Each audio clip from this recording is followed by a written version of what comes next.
All right, take two. Welcome to the Rocket Launcher Podcast, episode 54. Almost said 40 something. 54. I am your host, as always, Supreme King, and I am joined by my co-host, and his name is... It's your guy Omazes. How's everything going, man? You enjoying your summer? Yeah, so far kind of it's hot and everything's foggy, but we good. It's supposed to rain like the full day of Sunday when this goes out. I think it's from start to finish, and part of that day is going to thunderstorm a little bit. So I wouldn't say we need it because you know how like in the area some people might lose power. I've heard somebody send me a message asking me, did I lose power? Because I guess they lost power. So I don't know, be a little cautious. As long as y'all hear him, as long as he don't lose it, it's okay. If y'all lose it, it's okay. But yo, let me start off by saying thank you to everybody who are that's subscribing brand new guys this past week. I know a lot of people's coming from some of the older Zelda content. I haven't put out any new Zelda content, but anybody coming from Age of Calamity, thank you so much. I appreciate it. And I hope you're enjoying or you enjoyed Tears of the Kingdom. I'm still playing it. My co-host is not. He's playing Breath of the Wild, technically. Sort of. Yeah, I'm still on the first one. So he's still on the first one. I'll get there eventually. So no spoilers. Don't spoil it for him, I guess. Unless he saw the trailer, one of the trailers, which I'm sure he saw it. So he probably got spoiled. But that's all right. In fact, real quick, I remember my first Legend of Zelda game was Phantom Hourglass for the 3DS, because I never grew up with like a Nintendo and my friends didn't have any, so like getting Zelda games wasn't like the priority. Finally I had a 3DS and I got that one, so I go to GameStop and like I wanted to pick it up. He's like, Phantom Hourglass, I heard it's okay, and I was like, well, I'm excited, it's my first one, and he lost it.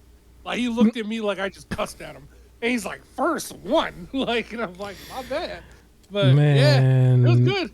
One of the trainers at my job had the Triforce as his tattoo. And was like, he wasn't even, he didn't make mention of it, but it was just on his arm. And I'm looking at it like, that's clearly a Zelda image. Like, and yeah, he was just doing his thing, doing his job, but he has that. So that fan base, man, it's a serious thing. It's a serious thing for some of them. Strong fan base. Probably also with Final Fantasy, I did want to mention real quick, maybe we spoke too soon. Final Fantasy 16, there were some people who had some issues with it. I guess it was overheating some consoles, causing some consoles to shut down. Oh no. Yeah, it was kind of bad. I was seeing a couple things and seeing people like fight over whether that should be news or not. And like, it only happened to a couple people. It's not enough to make it news, but I don't know. I still think it might be Game of the Year contender along with everything else, but for sure. To an extent, I was kind of like ruling out people who had like a lot of big tech issues or issues in general at launch, like how Star Wars was kind of ruled out a little bit. I don't know, it might still make it. And I remember there were people saying like, don't forget about Diablo 4. That might actually still make it too. So there's a lot of people that's going to be in the Game of the Year category, and it's really just up to. I don't really know at this point. It literally could be anybody in there, and like anybody could win. It might be tech issues that help you weed out like who exactly is going to vote. Yeah, I think that's a valid thing too. It should be a valid thing to rule out some people. But anyways, we're going to get into it. If you're looking at this footage, this was footage that was shown last week, but we didn't get nowhere near the end of it. But it was like one of my hardest fights in Cold Vein, and you're going to see me get the tar beat out of me for about 30 minutes until I finally can get it. But other than that, we did have one more game show to show up, right? That was the Annapurna Interactive Showcase. Did I say that right? Annapurna. Annapurna. It's Annapurna. The people who brought you right. You want to get into that part real quick, or do you want to wait to the end? Because I kind of felt like I was a little disappointed with that. I thought it was going to be either DLC or straight to. All they did was tell you it was on Xbox, and that was the end of it. Yeah. And I was like, I kind of already knew that, though. So part of me was like, dang, I did want more. But then part of me was like, hey, Xbox gets to enjoy the cat game too. And then hopefully this will lead into like more Stray. So everybody gets to enjoy Stray. It was interesting because I wanted to make a point somewhere later on, but I guess I could mention it here. Xbox and PlayStation had an unofficial trade, technically, because it's not just Stray going to Xbox. Xbox's game Scorn is going to PlayStation. I think this is happening at the same time, and so Really? so it's like it's unofficial. It's unofficial, but it's like it kind of such an opposite in like dynamics. It's just like, hey, you want one of our most gruesome? It's like, sure, and you get to have one of our most cuddliest. Like, yeah. So that's sort of happening. So I thought that was interesting. Meanwhile, like everybody's fighting over Call of Duty in court. No, we'll be talking about that. We'll get to it, but Annapurna, the interactive showcase. This was like a cool 30 minutes. It was real quick. I appreciated being shorter than a lot of the other ones. Not a whole bunch of skits and people trying to be funny in front of a stage or something like that. It just kind of, they kept it going. Unfortunately, it wasn't a lot that I wanted to see, but it was surprising. I didn't know Annapurna Studios ran that worldwide. Like when they were like, let's see what our studio over in this part of the world is doing, and now fly over. That was pretty cool. Yeah. It was quick pace, but it was pretty cool. I think the first game they showed was called The Laser Eyes. And I remember from that, like, my notes was saying, like, they were trying to hypnotize me, like, towards the end. Because they kept repeating it and stuff. I'm like, what's going on? But, yeah, they showed that. Did you like that? You remember that? The very first one? Yeah, no. Like, so a lot of the games, and I'll chime in when we start getting into the ones I liked. The first one I liked was part of the, like, last 4 shown. Everything else is kind of... Like, it was okay. It was your normal, like... It felt like your super indie style of game, and it was okay, but not for me. The second game, though, was called Cocoon. That one, I just thought was a very interesting concept. I did, like, make reference to it before, because I think this isn't the first time it's been shown. Okay. They did say it's coming out September 23rd, so it's another one of those games that's sandwiched into September and October, like what I said before, how it's just a billion games right there. But it was the one that's like you're just playing around in an area and then you can like jump out of the planet or jump out of the world, like jump out of like a crystal ball of the world almost. And then you're in a whole nother world and you're kind of moving around there. I haven't really seen a concept like that, and that's what they were doing there. So it looked interesting. It might be something I would want to, at the very least, see more gameplay on once it finally comes out. But yeah, that was there. The next one I guess they had was called Lush Foil Photographic Sim, I think is what it was called. Oh, yeah. You want to take pictures, but you don't want to go outside. That's yeah, fair. it was cool. It looked like cool graphics to me, but it wasn't too much what I really would want to play. And then right after that, I think was a game called either Kyoto or Koto. I just wrote down that I was really lost because they kind of was like explaining the game, but I think everything was in Japanese with the subtitles. But they weren't really showing the game. They were just showing the creation of it, I guess. Okay. And I'm just like, okay, all right. So yeah, it wasn't really for me. After that, another game was called 2AT, which was that little black girl that was walking around with her arms out to the side, I guess to be in a T shape all day. Stuck in the T shape. She says, you don't know why, but she's accepting who she is and she got a dog. Like it was a song that went with the whole trailer. And she's just walking around with her arms. It's like, I'm a T. I don't know why. And like she has like a dog with her, and the dog would help and do everything she can't do because her arms are stuck in a T shape. And she's just accepting that she's a T shape. I just wrote down this is a game for a child, basically. But yeah, so it was kind of a different kind of concept, along with like the next game, which was Flock. That one I put birds. Nope, because I don't like birds. But I guess they were like moving around like fish, but in the sky. It was very colorful. But you play as like a bird that somehow like finesse other creatures to like join your group, and then y'all all just like flying around in the fish kind of thing. I was just like, okay, I don't know what's going on there. It was just more artsy. There was a lot of artsy stuff here, a lot of cool concepts. It just wasn't sticking for me though. You don't want to get finessed by the birds? No birds, please. Ghost Bike was the next one. I thought this looked cool as an artsy looking game. But it really came down to you just kind of bike riding, really. You remember this? Yeah, I saw it. It was okay. Yeah, it was all right.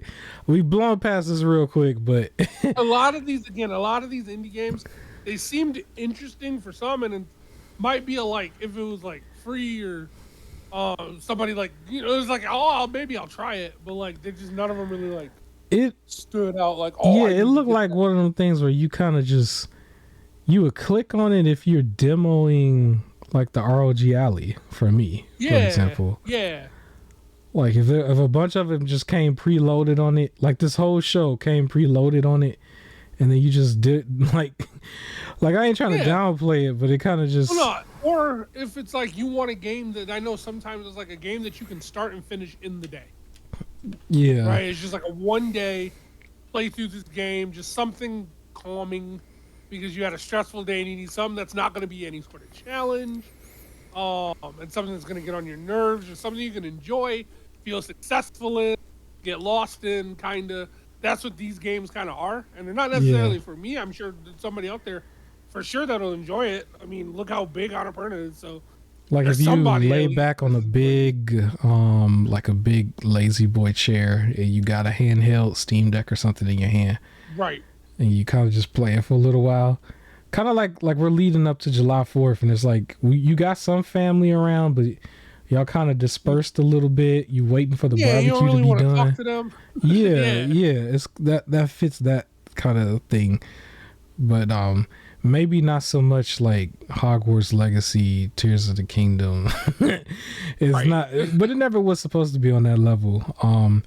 Now this next one, I gotta spend a couple minutes because I don't want to be too negative, but I feel like I need to bury this a little bit. It was supposed to be, you might remember this. It was supposed to be Warwick. I think Warwick, right? Okay. That was the name that they said.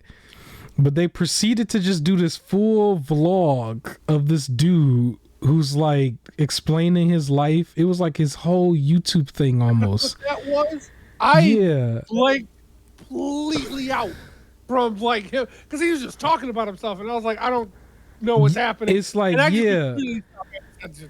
didn't know what game he was advertising. It didn't make no sense at all, and it was just like he was just like, I went to film school, and I'm like, okay, maybe that might explain how this is like really a polished, vlog style, documentary style thing that you got here, because that's because it seemed like it was something he may have submitted to them, especially if he's like. He was a one-man army. We didn't see nothing else. You didn't see anything else. He's like at one point with his dog or something outside and talking about these were games that I've made in the past. And basically the whole thing was him talking about he's got a project that he wants to work on that was starting off 2D, but now he wants it to be 3D. But it seems it's going to be harder, but... Like, I don't care if it takes me 8 years, I'm still going to do it. And then he was like, I deleted the project that was 2D. And then it kind of moved on to the next thing. And I'm like, this whole thing was you talking about your life. And then to tell us you deleted what you was working on, to tell us you're going to work on the 3D version that's going to be harder. And it might take you up to 8 years. Yep. And the title that they were showing was called Warwick.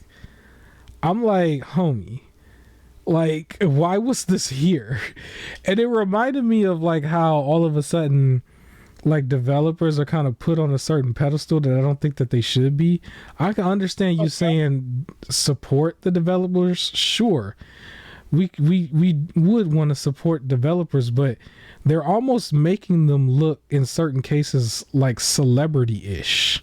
You know what I'm saying? And this is kind of like one of those situations where some other podcasts, bigger podcasts, you'll have every now and then they'll have some of them come on their podcast and they'll do like interviews and stuff, and it's almost as if it's like it's a huge disconnect because everybody who's watching, we don't know who that person is.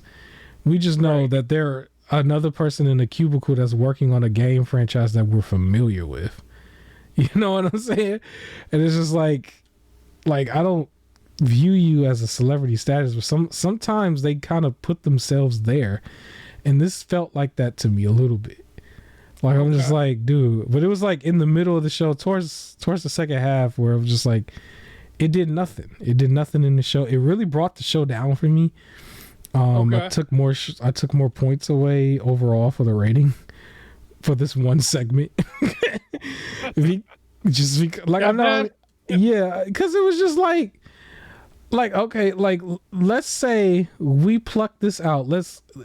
It'll be 10 times worse if you pluck this out and you put it in the middle of either Nintendo show, PlayStation show, or Xbox show. You're right.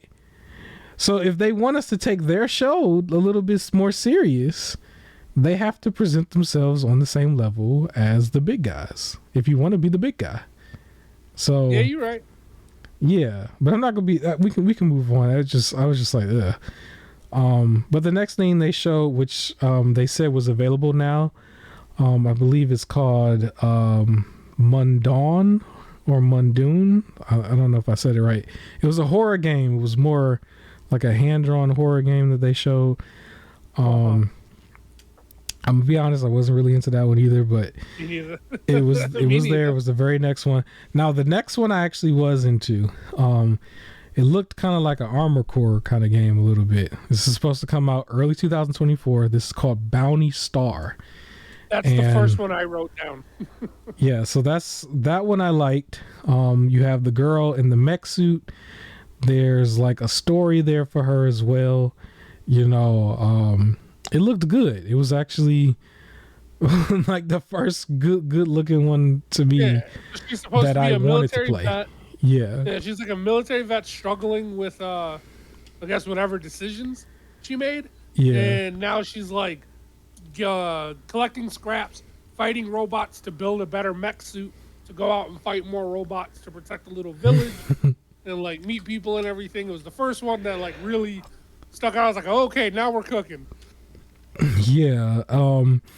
And then right after that, they showed Stray. And in my head, I was thinking the whole time Stray was going to be the main event because it was the biggest game, I guess. The fact that it was, because it was just for being to a new system instead of being like DLC or Stray 2, I felt like they shouldn't have waited this long to show it. Yeah, I was kind of confused because I thought they was holding it out for the ending just to say that, like more DLC or more content, a second game, or at least the announcement of them working on a second game.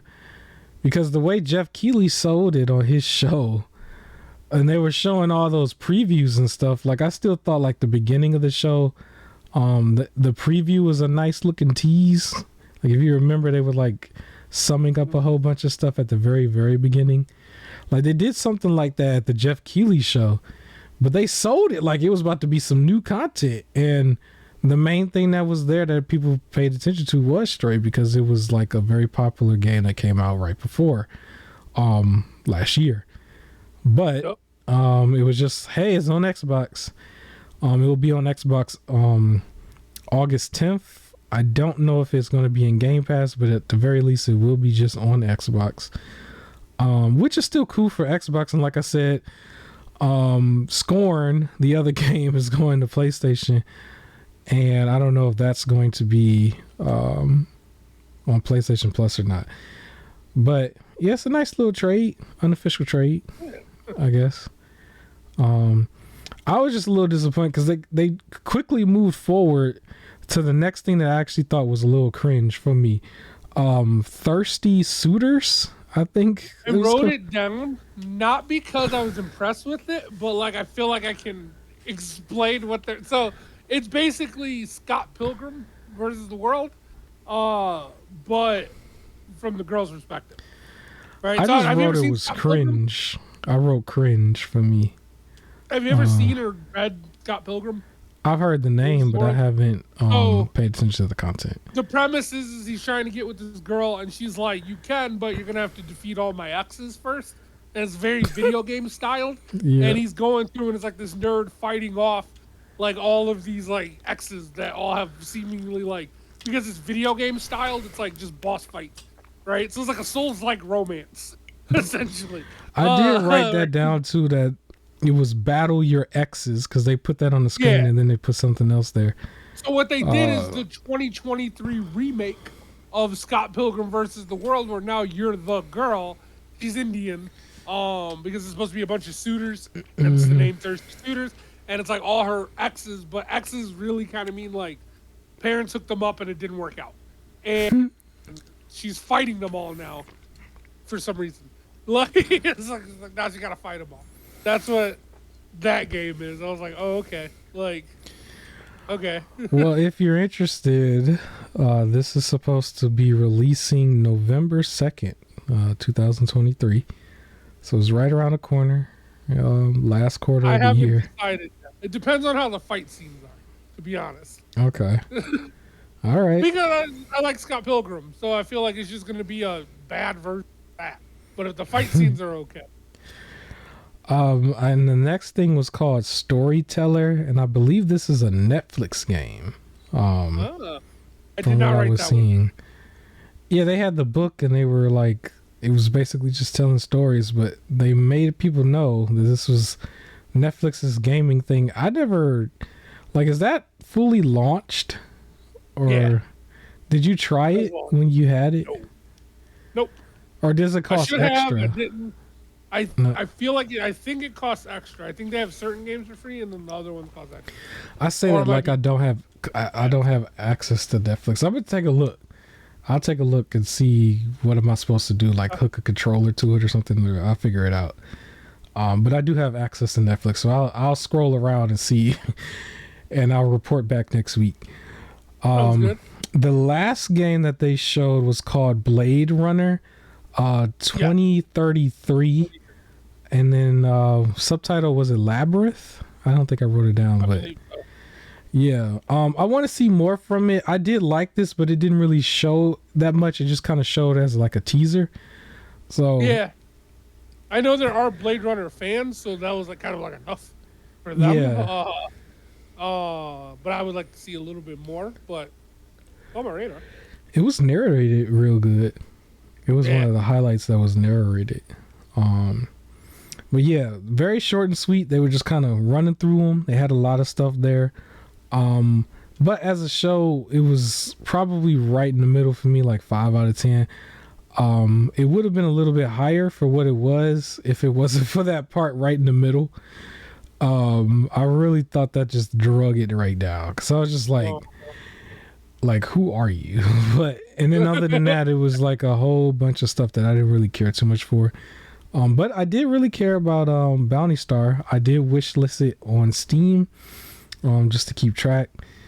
But yeah, as a show, I would say 5 out of 10. I guess if this is closing down the summer showcases, I guess. I don't know. 5 out of 10 to end it, I guess. I don't know who else has a show. I agree with that score.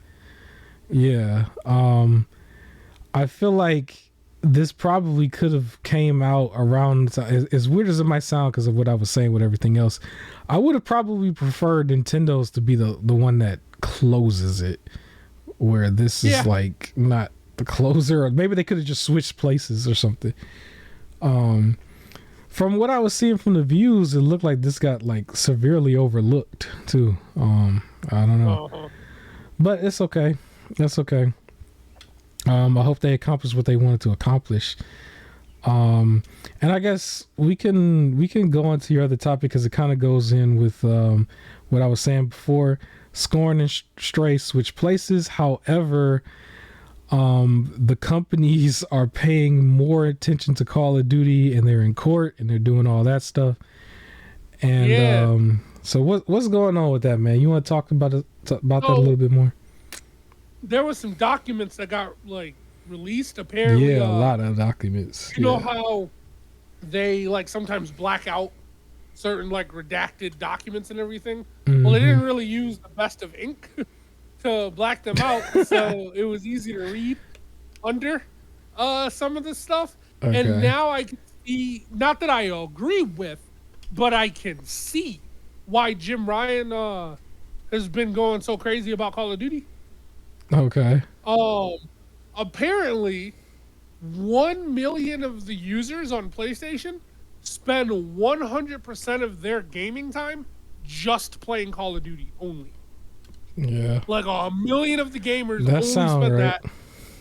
6 million spend 70% or higher of their gaming time playing Call of Duty, and then some playing something else. So I don't know if the 1 million that spend 100% of their time is part of that 6 million, where it's like 6 million spend 70% of the time with 1 million of that spending 100, or if this was a total of 7 million players that they were calculating.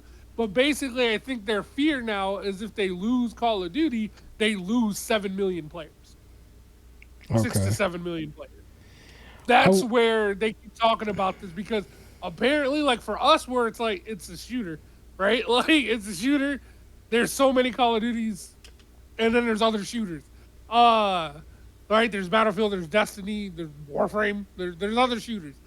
For some of these people, it's like, nah, this is the game. Like, I bought a PlayStation 5 to play Call of Duty. Like, that's... Yeah, I was going to say... And if it's like, no longer on PlayStation, then that type of person is going to go, all right then, well, I shall buy an Xbox to play Call of Duty. Like, they can easily just switch over. And that's a person that's now lost on the PlayStation side. That was something that I was going to mention too. Like, I know somebody who bought the PlayStation 5 disc version and digital version, both from a scalper. Literally play Call of Duty. That was his main game. And when the news first came out that Call of Duty was going to like or be bought by Xbox, like he was mad because he was thinking about like, that's what I bought this for, and it had nothing really to do with the exclusives or anything. It was just, that's just the culture, you know. That's just the culture right now. The culture, like when you see all the unsaved people say me or the PS5 on Twitter or something, like that's the culture. They're not saying me or the Steam Deck, me or the Xbox, me or Switch. Or it'd be funny if somebody had said me or Google Stadia, but yeah, like like all of those people, like they really only play it for Call of Duty and like GTA. Yep, and for like or Call of Duty, GTA, and 2K23 or NBA, like 2K, like that's it. Like I know people who only play Call of Duty and NBA 2K. That's it. That's it. I know people like that. A good bulk of the time too, it really is only turned on so they can access something like Netflix and Hulu and Disney Plus, all of that. So it's not even for the game. So with that, I can understand now from a business perspective, you're seeing that if this thing is bought, you lose 6 to 7 million of your players, right? It's not like we have a bunch of players who play Call of Duty and they're playing God of War and they're playing our exclusives. It's like they're playing the games that like are on both systems. They just happen to be playing it on ours.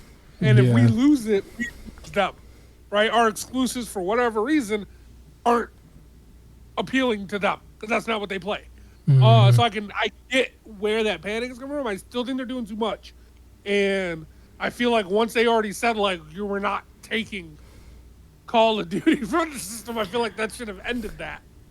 You might could argue these are the same people. Like, this is the reason why a lot of the games are now going to PC one by one from PlayStation. You might could almost like because blame the Call of Duty player almost. Yeah. They have to make some of that money. So yeah, I can see that. It's just I didn't know it was that deep, where it was hitting like 7 million of only, like the 1 million players sounds about right to me. Where if you say like 1 million of PlayStation players mainly play Call of Duty, that sounds right. 6 million mainly playing Call of Duty, 1 million only playing Call of Duty, like that's a lot of people. I know there's probably a lot more people playing PlayStation, but like that's a lot of people.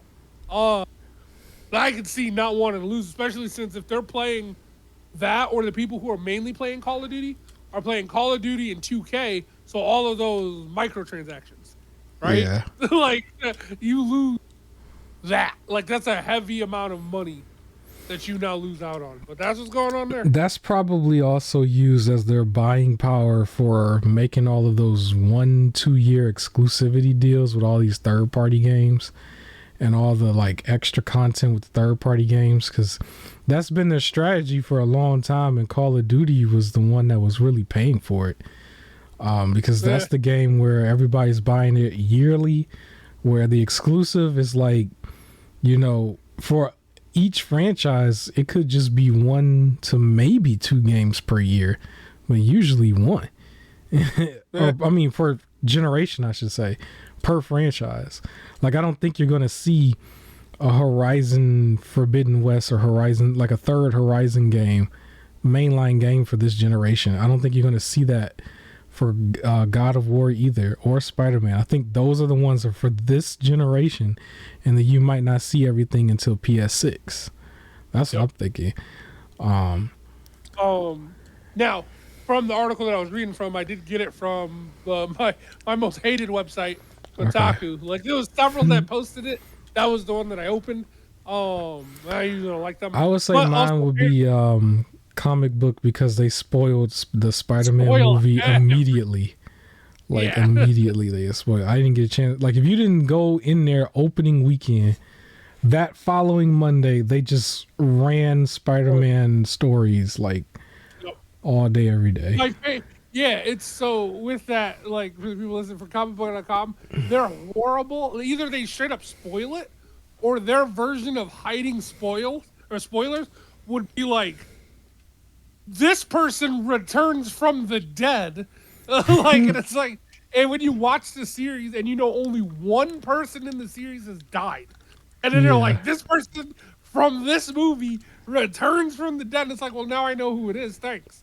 Like they don't do a good job at like hiding even their spoilers, or straight up the person will just be the cover photo, right? They'll do something like, this person's the villain of the next Spider-Man game, and you're supposed to click in the article to see, but the image is Kraven. And it's like, well, okay, thanks. They also do a lot of clickbaity headlines, and then you'll see the comment section sort of like spoiling that because like out of spite of them, you know. I thought it was a little distasteful a couple times when people within the genre like pass away, and they'll be like, this big name person passed away, and they wouldn't say the name just to get you to click the article just to see who died. Because like, it's like very, it's very distasteful. So,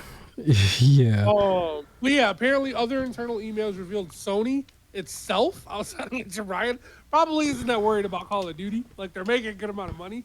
Seems like it's just Jim Ryan, like the way they're kind of saying it. But I noticed the person in this article said, as someone who plays countless games across every platform that they own, the idea of spending 70% or even all of your time on one video game seems hard to comprehend, which is kind of what we've been saying. And even though I find it hard to comprehend, I got to remember my brother, like he, 9 times out of 10, if he's logging on, he's playing Dead by Daylight. Or like he's a person who spends 70% of his gaming time playing Dead by Daylight. I think the crazy part to me though is just like with Call of Duty, with each game you get some new maps and you get a new campaign, but largely after you finish that, that's like for the campaign at least, if you're a hardcore Call of Duty person, that campaign is done over a weekend, right? And then it's back. Yes, you're back to the multiplayer with a bunch of randos all day, every day, where you're shooting, you get shot, you're shooting, you get shot, you respawn. And it's like the same thing every time. For us, it sounds like the same thing. For them, I guess the appeal is you don't know how the other people are going to play. You're trying to be the best. You're not a tournament thing. I don't know, but I've been on Twitch where like there'll be certain players that I follow, just to see what they're doing because I like the background images while I'm playing games, and they'll be on there for like a 5-hour stream playing Call of Duty, and then they'll log in the next day on a 5-hour stream playing Call of Duty. Like that's just what they do. It's they stick to that one game, and so where we see it, because me too, where we see it is just okay. You get a couple maps and everything like that. I know people who don't play the story, like they buy the next Call of Duty game to do online. Yeah, because they even made emphasis on like with the next generation and stuff. Like you can only like install part of the game. You remember when they were advertising that? Like just to save space, you can uninstall the story or the campaign and only install the multiplayer. It broke down to like story, multiplayer, and zombies. Yeah, right? And you can install whichever parts you want. Just like there was some that was like, hey, you want to just install zombies first, so this way that's done, and then you can play it while the rest of it's installing. Like, I would always get that option too. So there's just some people like that. Yeah. Because they wouldn't have even broke it down like that if it hadn't have been for so many people playing it. Because no other game does that. Like there's just you install the full game, and then you uninstall the full game. To keep in mind, without fully always like kind of bashing these people. Yeah. There is also the idea of like they can play video games maybe 3 days out of the week, and they have about 2-3 hours and everything to play. Well, this is a game where they don't have to try and remember the controls. They don't have to remember where they left off in the story. Yeah, you just pick it up. You just turn it on, play, turn it off. And I think that's especially to people who's like, they play Call of Duty and they play 2K, right? Matches are going to be interesting because you get to play against random people and who knows. It's also a community thing too. If you had a group of people where you all used to meet up all the time and be social, and none of you can be social. Log online. Yeah, you all just do that, and so like it's more. There is, yeah. There is that again, like because there's sometimes like games where I'll go to visit and it's like I don't remember the controls. And it's like it's a story-driven game. I'm halfway through. That's my issue with Breath of the Wild because I stopped playing. I stopped playing Mortal Shell. Like once I did that video, like I still want to play it, but the controls were different from like a From Software Souls game. So. It's something you had to literally relearn for that particular game, and like at the same time all the better ones was coming out, like Wolong Fallen Dynasty, Lies of P is getting ready to come out, Lords of the Fallen getting ready to come out. It's like I don't really want to. I got stuck at a certain point, and then I was like something else came out, and I played that to like take a break from Breath of the Wild. Get back now. I don't remember where I'm at in the story. Every time I turned it on, I tried to see if I could pick up where I left off, but I forgot all of the controls and everything. So now it's just I got to restart it and everything. So like, again, if you're a person that don't have that much time, and if it's story driven and someone's going to keep interrupting you. Yeah, right? I am that person too. You have a kid that you have to last minute go like handle, or like you can't like Persona 5 getting stuck in an hour and a half cutscene. Like it's like you can't afford that. You can't afford to play that one game during the week. That's like a Sunday only. Like, bro, you don't understand. I did a mission and I was about to go to bed, and I was like, all right, let me just click this part so I can get to the save point and go to bed. And it was midnight, and I didn't get to go to bed till 1:30. And I was just sitting there like, what's happening right now? And it was just dialogue and like more dialogue. Until I can finally save. Yeah, you can't save it. You can't. So, Well, maybe now on Xbox they do have the quick resume, so that might be an advantage. Yep. But for everybody else, not so much. You can't. You can't. I think PlayStation has that too. The switcher. Occasionally, if I'll log on, it'll be like resume activity for PS5, and I'll click on it, and it's just like I remember I was playing Fall Guys, right? And I logged off, and it was like loading me into a match, and I just like turned it off. And then when I turned the PlayStation back on the next day, and it was like resume activity, I accidentally clicked in, it instantly had me launching into a match, like where it specifically took off. So, yeah. I get it. For some, the companies want money, and we could probably move on to your next topic because they're making the games all digital, right? Yeah. To get more money. Starfield just got corrected. Bethesda announced we will have a physical disc because everybody only saw digital everything. It was like digital deluxe, like that was it, and people wanted a physical. And they said, nope, there is going to be a physical copy of the game. But also keep in mind, for example, like Spider-Man, you can't get a physical deluxe copy. You have to, if you want the deluxe with all the extra stuff, you have to pay to upgrade. Or if you want the collector's edition, you only get a digital copy of the game. You don't get a physical copy. Yeah, I was going to say for Starfield, that was like my biggest gripe from when they were showing within the Direct was that thing with the you get the watch and you get the case for it and stuff. That only made the game digital there. There was no physical there. Same thing for Sony, and they're still doing that. So like the base game, $69.99, you can get that physical or digital. Deluxe and collectors only digital. But it's just the absurd part about it is those collector's editions come with the steelbook. And if you open that steelbook, it has a spot for a disc. Yep, and a little sheet of paper with a code on it. Yeah. So when I bought Injustice, the first game, right? Because I'm a DC fanboy, I got the collector's edition at the time. They were only 100. I think this was like 120 because it came with a statue. But when I got it, it came with a steelbook of the game, and the disc was in there, right? Like that's what it should be. Yeah. So there's that. Then there's also, I found a list of games that are just like delisted. Like this is why I don't like digital only, because it's like they could just delist it and now you can't get it anymore. But the reason why I brought this up was because remember how they said they're putting the Batman Arkham trilogy, and we asked to see if it was a cartridge for Switch. There is a cartridge for Switch version, but the cartridge only has Arkham Asylum. If you have the cartridge, you can then log on to the Nintendo store and download Arkham City and Arkham Knight. But you need to have the Arkham Asylum cartridge in there in order to download the other two. Yeah, that's no good. So you need to be able to access the internet and download them onto the Switch.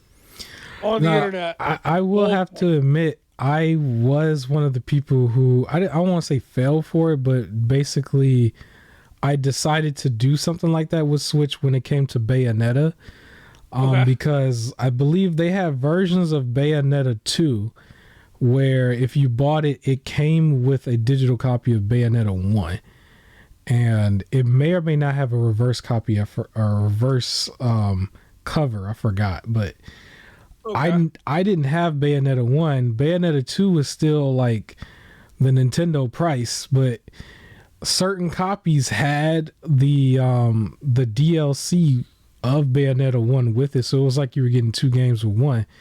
And so that's how I got Bayonetta 1 and 2 for the Switch. I did do something like that. But that's a newer game though. It's not the Batman series.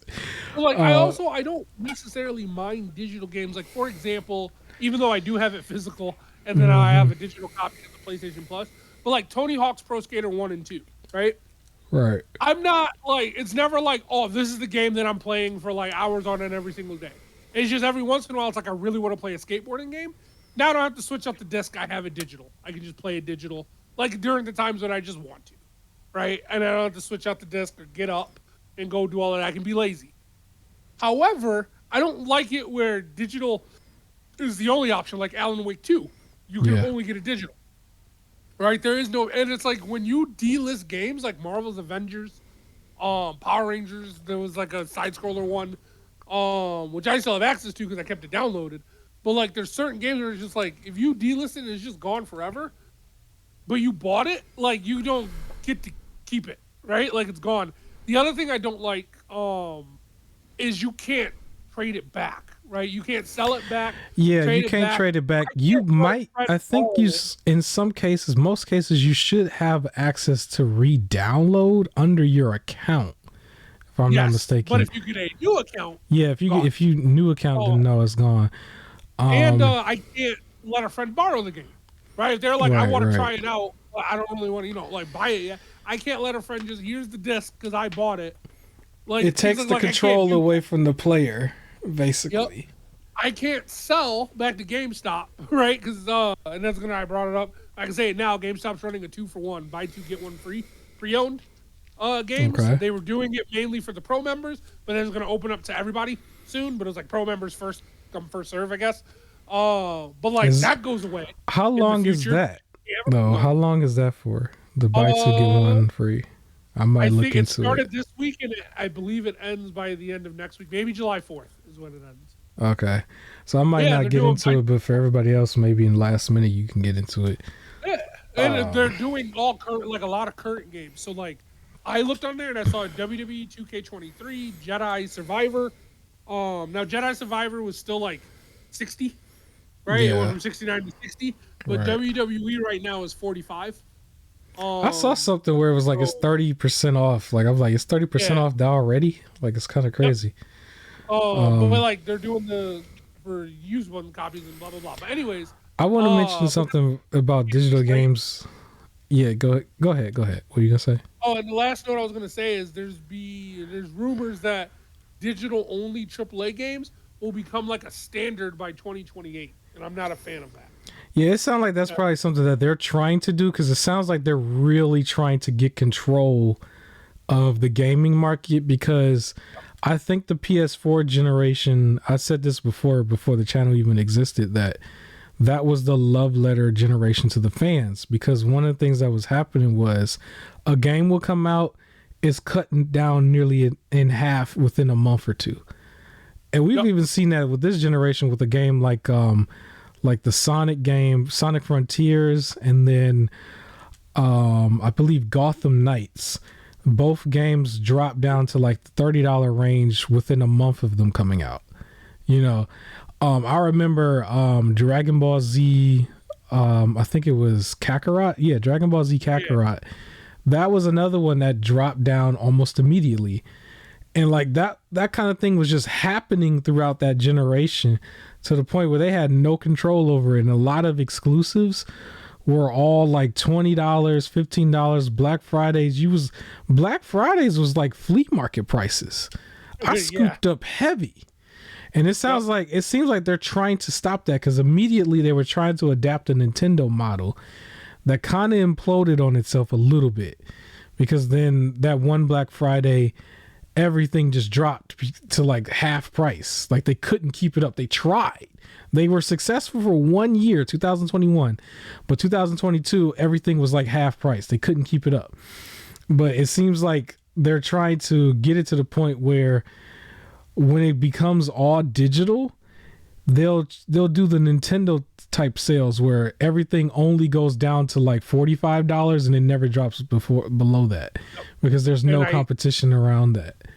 And I hate that so much. Like it's just that again, like you can't sell it back for like store credit or like, you know, independent of that, or like the case like we just did where it was like we wanted to play through the Borderlands Handsome Collection. It was like, well, we could play on PC, but I have it like an extra copy on PlayStation. Here, borrow this real quick so we can play this game. Yeah, dude, that's gone. That's gone. Like you can't do that anymore because you can't borrow digital and everything. Like we were talking about Breath of the Wild, but like Breath of the Wild and then Odyssey are both games that came out in 2017, but they both like refuses to drop below like $40 nowhere. Like it's just never happening apparently. And that's like it's a lot a lot of Nintendo games are like that, except for the ones that are like secondary ones, like the tennis or like strikers or something. That might drop to 35, maybe. But it's crazy that it's still 40 when like the sequel's out, right? Like it's crazy like Splatoon 2 versus Splatoon 3, which was something I mentioned on the channel before, where they were practically identical in price, and then all the Pokemon games are identical in price. And then Nintendo does the exact same holiday deal every year, where it's like you get a digital copy of Mario Kart with the Switch, and that's their holiday deal. Everything else is still full price unless it's down to 40. It was just like, that's what PlayStation wants to do, because a situation like Horizon Zero Dawn being the complete version for $10 seems like a bad thing for them. Or God of War, like, I don't know if you remember that one year right before the new generation, you could have gotten a PlayStation 4, the Slim, with 3 games bundled in, and it was God of War 2018, Horizon Zero Dawn, and I believe The Last of Us Remastered.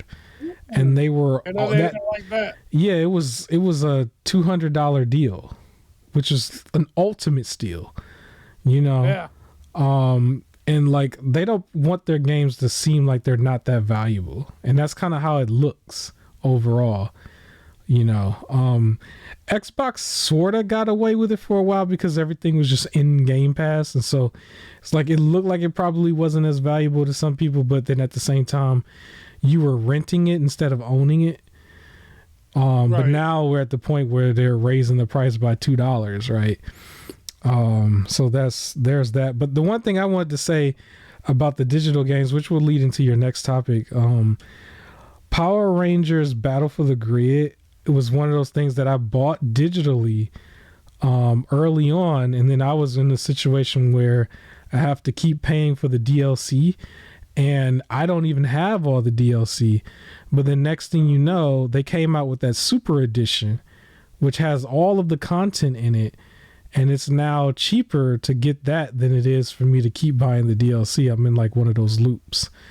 And so it's like that type of situation I don't like, and that's where physical gaming has its value. Because if you're in a situation like Xenoverse, Dragon Ball Z, or Fighter Z, where it's just like, here's all these characters, you just keep getting the characters.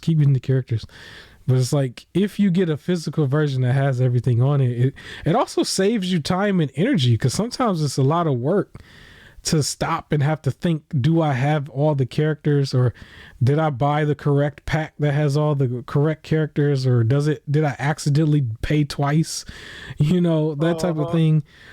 So that's something that you really just want to avoid. But I guess for Power Rangers, I guess that could probably lead into your next topic, that we could talk about that before we go to the halftime. But what's going on with that real quick? Power Rangers. Well, Hasbro has decided to pull Power Rangers filming from New Zealand. So Cosmic Fury will be the last filming in New Zealand. Okay. They've been filming in New Zealand since like so that's their main spot then, where they go? Yeah, that's where they film. And they have brought in, over that time, like, it was 20 years of working in there. So since Wild Force, I think, maybe right after Wild Force, maybe Ninja Storm is when they started filming in New Zealand. But they've brought in like $340 million into the local economy and everything, and they're calling it a great loss. Like, it was known there. A lot of the like soap opera and like TV that are in New Zealand all in some way featured or got their start in Power Rangers. So they were interviewing people, like they interviewed Sally Martin, who played that's Tori, interesting. The Ninja Storm Blue Ranger, like one of the most popular Rangers, even like in female Rangers, where she was saying that, like, that was where she got her start and everything. So it's gonna be sad to see it go. And Hasbro hasn't commented on it. They haven't said where they're going for filming. I know that they keep mentioning something that they're doing for the future, where it sounds like it's like a I thought they were just doing, because they kept announcing how they were going to be doing their own series. What I'm afraid of is the way it's starting to sound is like after Cosmic Fury, it's going to be MMPR new. Like they're starting back over with right. The same like suits and everything, just keep doing that. Probably. And it might be like something with because they did the Once and Always, right? Mm-hmm. Whatever it's called. It might be a new team where Billy's the like mentor, and now it's a new squad with the new girl leading it as the Yellow Ranger, and then they bring in a new set of Rangers and everything, but they're all going to be MMPR again. And I'm like, please don't. Like, just do your own thing. What made it work is for one, they had replays of everything going constantly all throughout the week, and then the new episode was on a Saturday. And then also the same guys were there for 5 seasons, which in real life is like what, 5 years, 2 movies as well. So it's like you got to have the same people going long enough for us to actually remember them. Like when they canceled the Power Ranger movie series that came or was supposed to come with the Power Ranger movie 2017. Like if you think about it, by now, this is 2023, so they would have at least had the 3rd movie out. It was supposed to have like 6 altogether. They would at least have like 3 movies out. If they kept the same team, then we would have grown with at least that movie series by now, you know?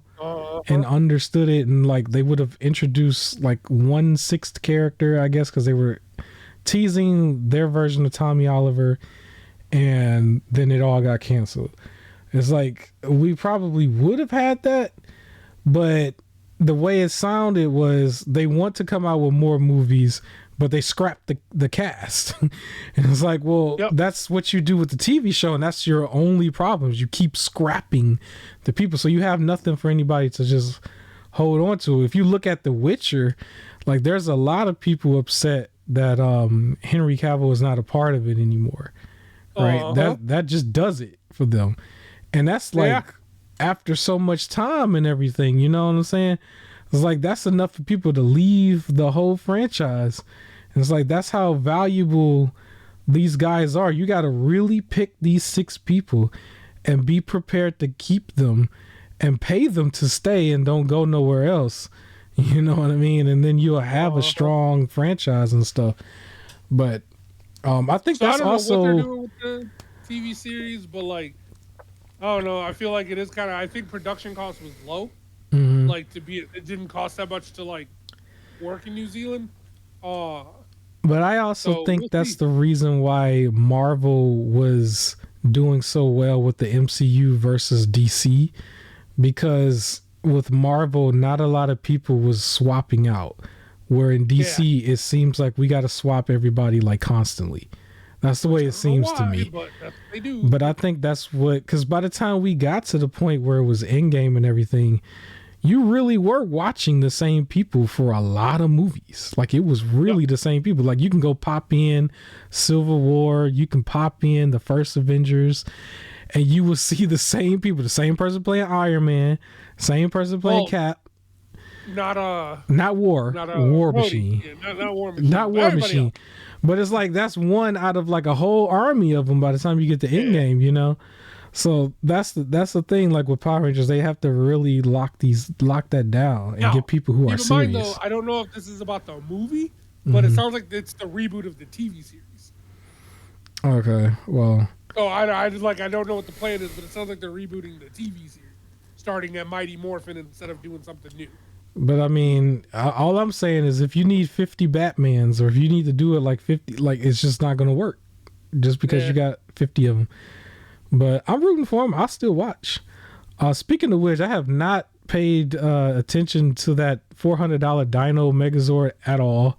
Almost forgot about it. But I think when it does come out, I will be watching a lot of people's in-depth like reviews and stuff on it. But I don't think I want to purchase it. I think they took way too long to get me to Impulse, and that's way too much money to Impulse on. So that is what it is. Yeah, I guess we could probably move forward. I can go ahead and do the unofficial sponsor. You know, we love our unofficial sponsor. They have not sponsored us at all, but that's okay. But Epic Games, at the middle of the show, I always talk about Epic Games simply because they give out free content. Everybody loves free content. And just to remember, you do not need to have a credit card or any sort of payment to claim these games. You just need to make a profile, and then even if you don't have a PC yet, you just need to make a profile. And then when you do get a PC or something like the ROG Alley, for example, that will be my recommendation. If you don't want to spend too much, you at least have that. You can dock it to a TV and play it like a Switch almost, and have access to all these games. So the first game that's not brand new, but the first game that is free was the game I think I mentioned last week, the Dungeon of I'm gonna butcher it. Dungeons and Dragons. Nebuchadnezzar or something. I don't know what it's called. Oh, hold on, let me pull it up. It's hard. It's hard for me, man. I don't know. But it's free from now until July 6th. So we're running out of time on that, but you get to claim that. And just let me know when you got it, and I will move forward. Okay. Well, let me say the other one real quick. And then the next one is just called Grime. That one is going to be available from July 6th to July 13th. And just to remember, you don't need any payment option. You just go claim it, and then it will be a part of your profile. And yeah, ROG Alley is a cool system. It will have it all laid out there. You log right in. Every last one of them are there.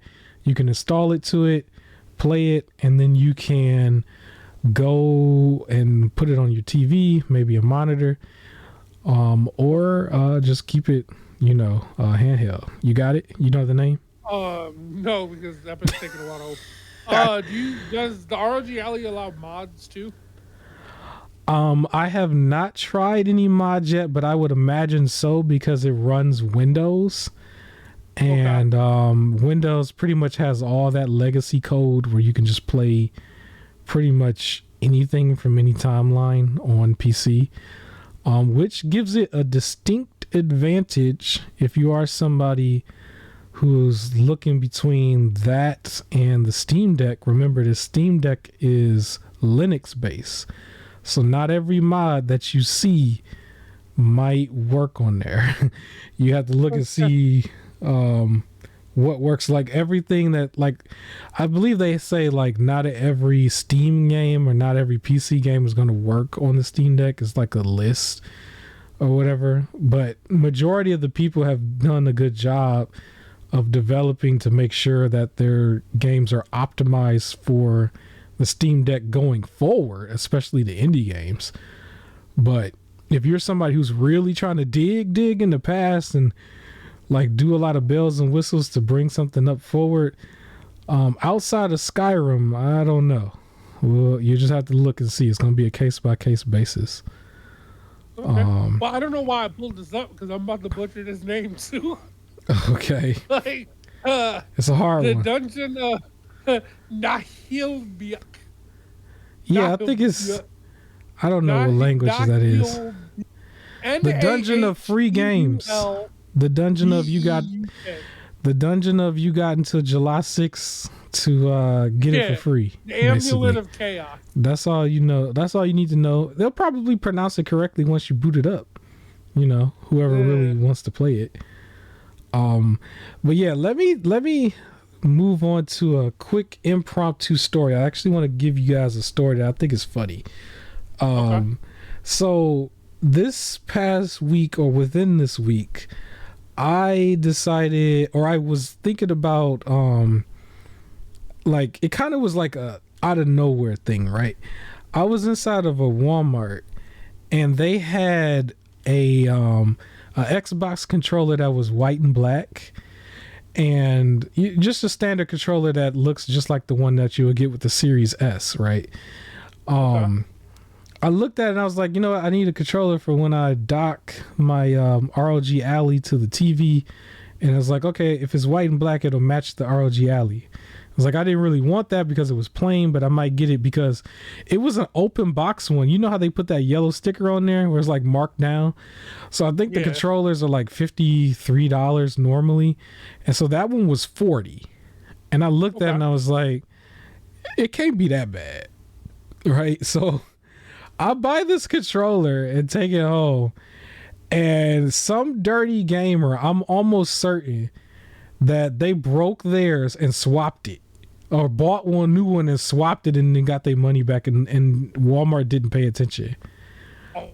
That's what I think happened, because when I got it, it didn't have the back cover that closes onto the batteries and everything, or battery pack. It didn't have that. It was completely cracked on the right handle that you hold it with. It was completely cracked, and it had like some sticky stuff or something on the very back of it that was yellowish, and it looked like only the front was like completely cleaned off, where the back was a little dirty. So it was like, if they picked it up, they probably would have gave it away, but they were probably banking on the fact that a Walmart employee was not going to pick it up. And I saw this, and I didn't even bother to turn it back on or nothing and try to see if it worked. I'm like, this is going right back. Like, I'm not even about to fool with it. But yeah, it was just, I'm like, man, it's some old dirty gamer that busted up this controller and bought a new one and just swapped it. I know they swapped it. That was not. Oh yeah. It was so whack. That's why you gotta do this stuff at like GameStop or tech stores, because they will test it right then and there. Yeah, like that's the first they open it. I remember returning equipment to GameStop, and it was an old controller that I just didn't need anymore. It was like a PS3 controller or something like that. And I was like, yeah, I'm just gonna trade it in. And they had a PS3 just sitting on the counter, and he just turns around, turns it on, and plugs the controller in, and just checks it. And I was like, dang, okay. Like, they check it right then. Yeah, I didn't even bother to hook it up to any system at all. I was just like, this is going right back. I'm not about to keep this. And so it went back, and I took it back. I showed the lady too. I was like, look at this, look at all of this. It looked like somebody did that. And so she did the refund, and I got the money back on my card and everything. And then I was actually in that same Walmart, I want to say like 2-3 days later, like probably I want to say yesterday, and literally that they put it right back on the shelf and they dropped the price down to $30. I'm like, if you don't throw this thing away, like, ain't nobody about to buy this. Is broken. It's like they put it back on the shelf, so technically it's in there right now. You can go get it for $30 if anybody knows where I'm at. But I'm like, it didn't even have the back of it. It didn't have no back on it. It was cracked up and stuff. I'm like, somebody either rage quit and spiked it, or they dropped it or something. But it looked like it was spiked, because typically if you spike it with your right hand. So you're going to drive down the right side of it. And that's the side that was kind of cracked up and broken. So that's what somebody did. And was like, oh, shoot, bought the other one. I didn't even think, like, you know, I used to give people too much credit, man. People out here some scumbags. So this is what we do. We'll go buy a stock controller that's identical and then swap it and then like return the broken one. Is that what we doing now, bro? What are you doing now? Is that what we doing? Yeah. So they almost got me, but I returned it, and so it's in there broken. I'm like, if I'm gonna deal with this, I'm gonna get a brand new one. So that idea went out the window. I didn't get a new one anymore. I just don't have the white one. I was like, no, this is going right. I literally took it right back. Like, I was at the customer service line within an hour. Like, it went right back. You were supposed to clean it. Nah, that wasn't about to happen. But what was so funny was the whole front of it was clean, but the back of it was dirty. It was like they planned it. It was like, oh, we gonna clean this off little by little, take my time with it, and then I'm gonna go buy another one and swap it, and then get their money back. And they cleverly did it, and they got away with it. But yeah, that wasn't about to happen to me. Yeah, but anyways, we got a couple more of your topics and then like one of mine. I guess, you know, you could tell us real quick about the the kid, I guess, or I don't know how old they were, but the teen that bought $64,000 worth of microtransactions. Yeah, so What's the teen in going on? China. Oh, they I were in think she's China. like 13 or 14 years old. Okay. 13-year-old. So a 13-year-old. Basically the school calls mom and was just like, "Your daughter is spending way too much time on these video games. Now she's getting her classmates distracted because now they're also playing the video games with her, and you need to calm that down because I'm pretty sure she's buying a bunch of stuff." Mom's like, "Buying a bunch of stuff? Hold up," and checks her bank statement. And over the course of 5 months, the girl spent the entire family savings of $64,000. Bro, ain't So no now way. there's like, what was it, 7 cents left in the bank, like under that account. Ain't no way. And she would spend 30,000 on microtransactions. They didn't say what game. My guess is Genshin Impact. But she spent 30, or even Persona 5X, right? The other How one. do you spend? Like, what are you buying?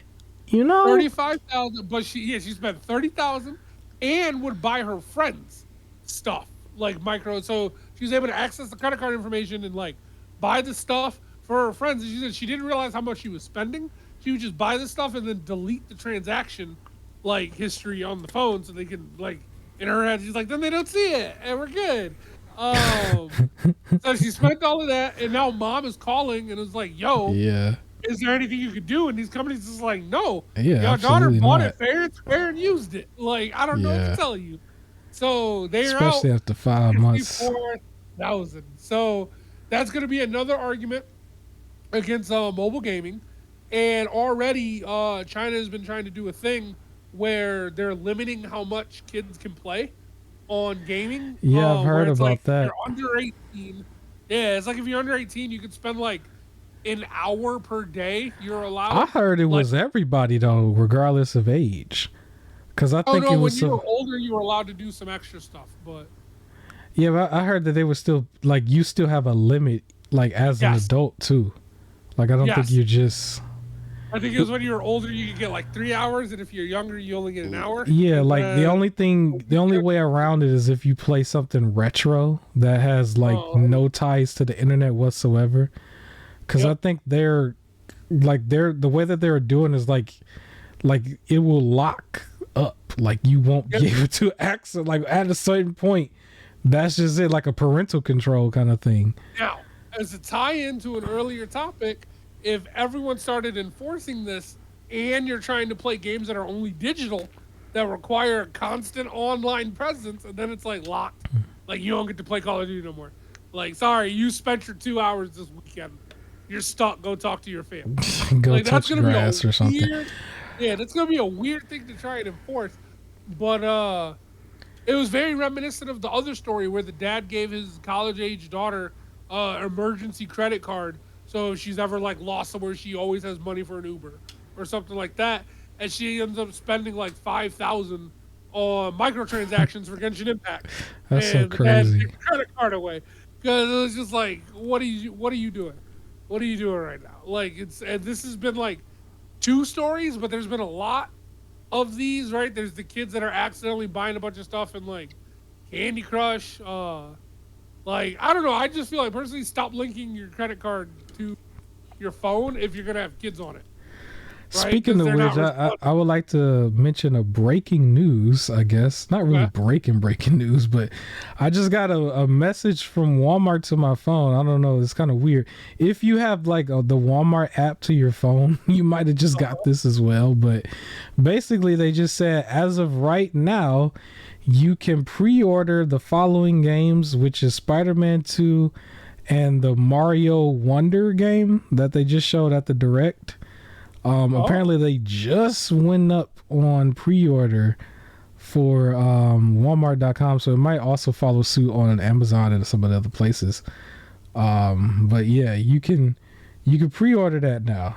So Marvel Spider-Man 2, the launch edition, and also it looks like Starfield is another one you can pre-order. For what I think you're correct on that. The physical version. The physical version is going to come up under Walmart, and then also Madden NFL 24 is also being shown. So all of these just broke as being pre-orders right now. And my apologies, it was called the Super Mario Brothers Wonder, and then also Super Mario RPG. That's going to be under the Switch. So both of those games are $60. They didn't go with the $70 price like they did with Tears of the Kingdom. And they are available to pre-order right now. Cool. So just breaking news. Just don't spend $64,000 on them. Yeah.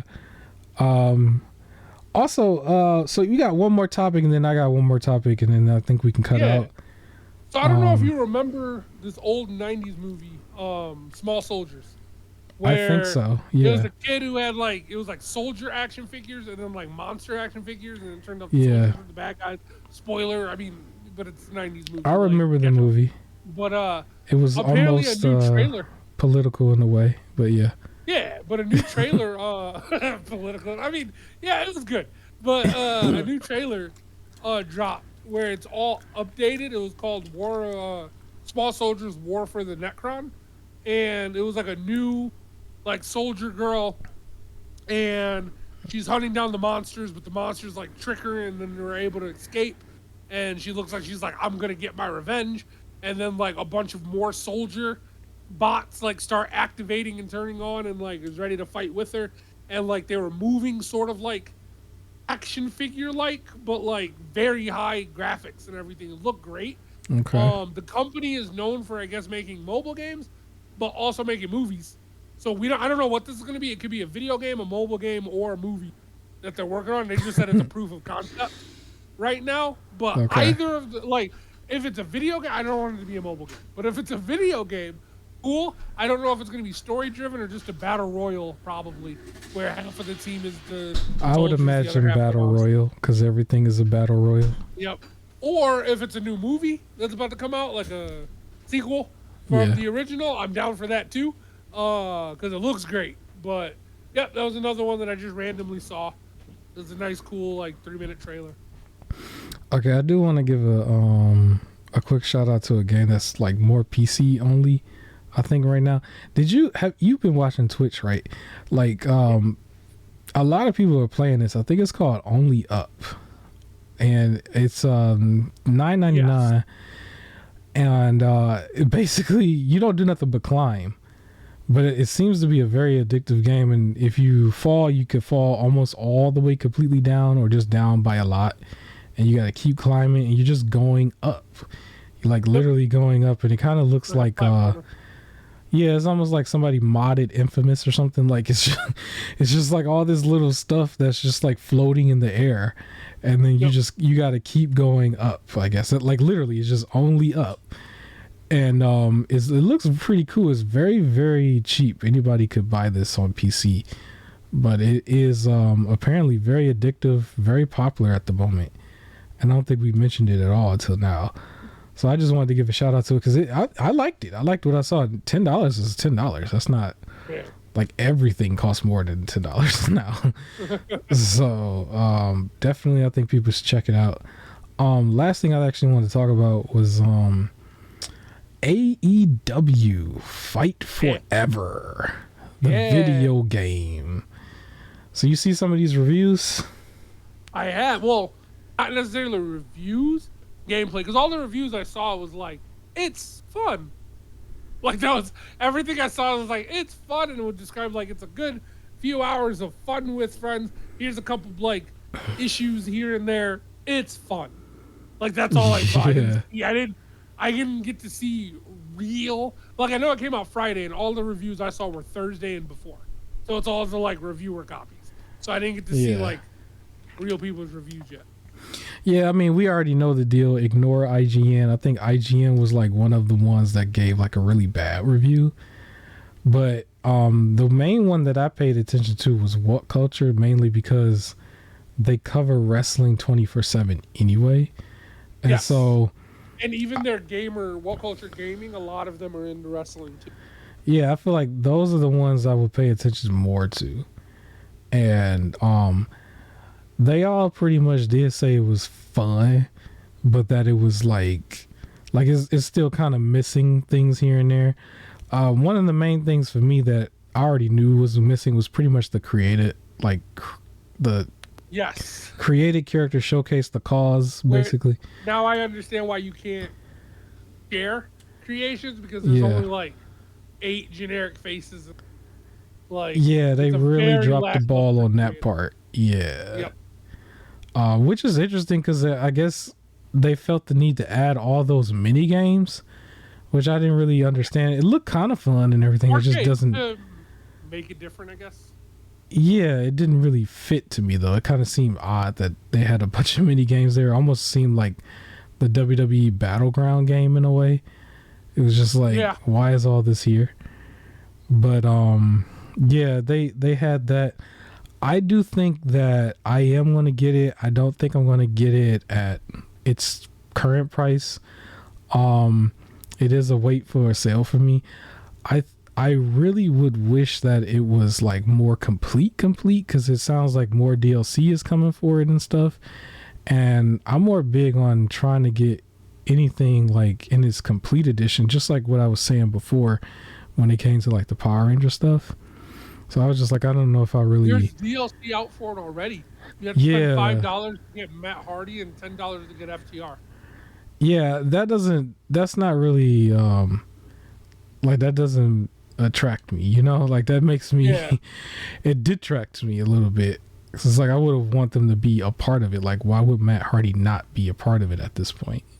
Yeah, so a lot of places or a lot of people were saying like 6 or 7 out of 10. I think that's fair from what I was seeing. Yeah, I did hear a lot of it done with friends, and things like that, or you have to play the like Road to Elite thing, and that's how you kind of unlock people. But I do appreciate that. I did appreciate also the layout from what I was seeing from some of the like the stuff people were showing. They did try to make the UI very, very much the same as like No Mercy. Like they really tried. And now, then one part, I heard that it is like for people, which I knew that where their audience was. Yeah. It's very easy for people to pick up without being too like easy for like a gamer to be like, this is boring. But it is a very pick up the control sort of thing. So they were really getting the old school crowd, really. Yeah. And my biggest gripe, so I guess one thing I think they also said is that you can like enter with like 5 belts and everything. However, what I don't like is they don't have full entrances. It's just like they walk out to the stage. They've made it very like abbreviated, and then at the same time, it was in the TNA game when that came out a long time ago. You only had like the stage, and you're walking down the ramp, and then that was it. It was weird because it was abbreviated like that in No Mercy, but it wasn't in the game right before it. Like they did the full entrances before it, but for some reason, so the game I'm talking about is WrestleMania 2000, I believe. Okay. And then some people would have the second part of their entrance if they won the match, which was kind of weird. Like The Rock would get up on the turnbuckle or also, Stone Cold. Yeah, but it was like very identical with what their entrance was in real life. And so maybe they they probably was too focused on trying to be like a No Mercy clone in a way, and didn't think about like what the fans would really want.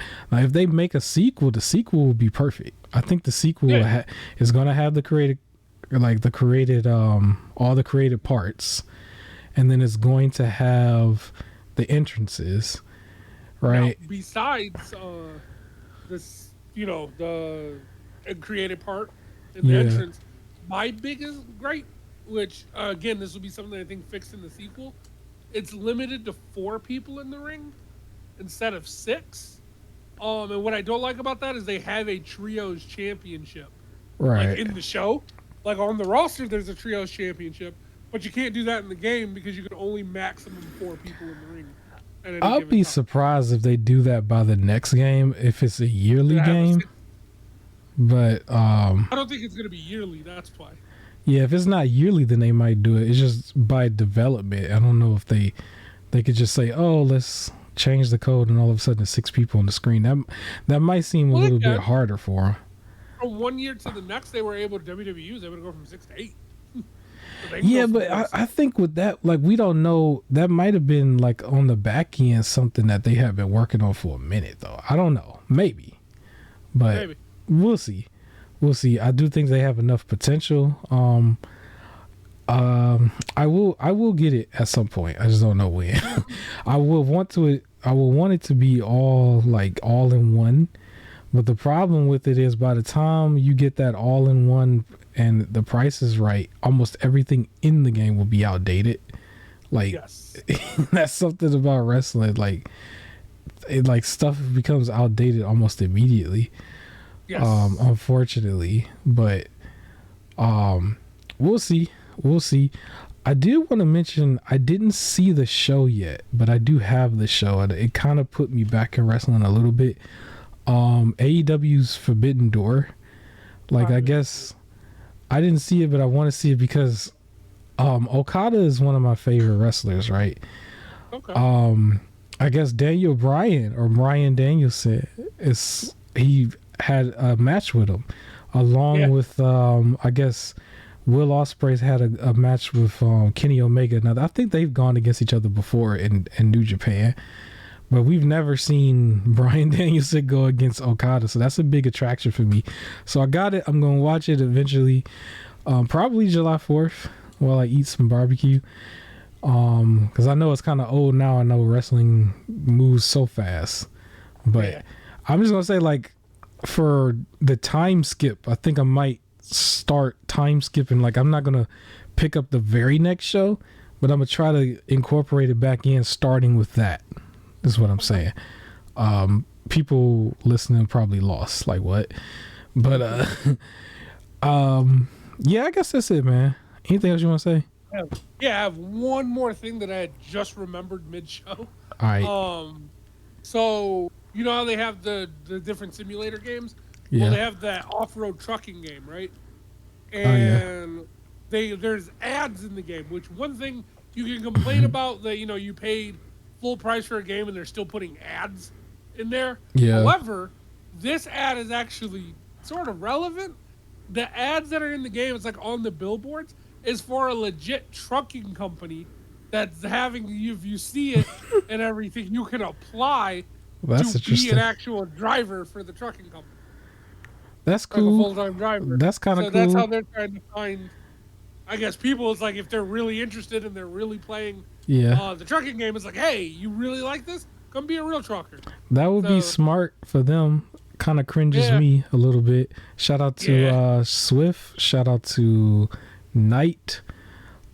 Shout out. I'm not gonna do that. We can end this. But it was just. I thought it was like, if you are gonna put an ad in the game, like, it's better that than just like come buy a Whopper or something, right? Like, it's at least relevant to the game. Yeah, that is actually interesting.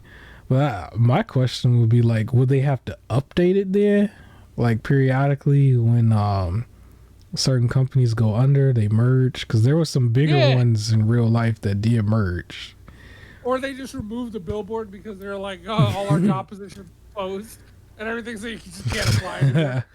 That's the one industry where they'll never run out, though. I can tell you that for sure. But drive safe for anybody. Yeah.